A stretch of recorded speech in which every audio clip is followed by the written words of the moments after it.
La narration d'Abu Huraira, qu'Allah soit satisfait de lui, rapporte que le prophète Muhammad, paix soit sur lui, a dit: La personne forte n'est pas celle qui peut dominer les autres, mais la personne forte est celle qui peut se contrôler quand elle est en colère.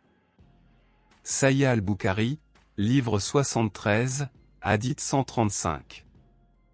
Cet hadith met l'accent sur l'intelligence émotionnelle, la maîtrise de soi et la compréhension de la véritable signification de la force, des aspects qui sont très pertinents dans le monde d'aujourd'hui. Dans un monde où les conflits, qu'ils soient personnels ou communautaires, surviennent souvent en raison d'un manque de maîtrise de soi et de compréhension, cet hadith offre des orientations précieuses. Cet hadith nous encourage à comprendre la véritable essence de la force.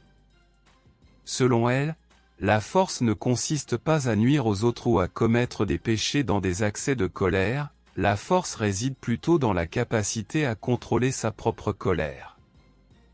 À la lumière de cet hadith, votre force devrait être telle que vous puissiez gérer vos émotions avec habileté, surtout lorsque vous êtes en colère. Si vous pouvez vous contrôler lorsque la colère surgit, cela représente la véritable force. Les chercheurs ont exploré cet aspect à travers différentes méthodes, notamment des entretiens avec des prisonniers, des examens psychologiques et des analyses statistiques des rapports criminels. Certaines études ont montré qu'un nombre significatif d'homicides ne sont pas prémédités, mais surviennent dans des moments d'explosions émotionnelles intenses, où la maîtrise de soi est réduite.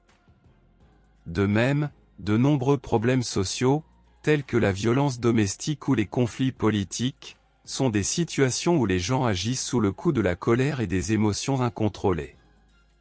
Si nous adoptons les principes de cet hadith, nous pouvons nous épargner, ainsi qu'aux autres, de nombreux problèmes.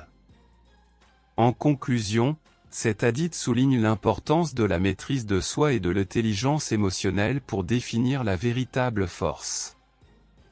Elle sert de rappel précieux tant pour les individus que pour les sociétés, afin de gérer leurs émotions et d'éviter les conséquences négatives dans les moments de colère ou d'émotions intenses.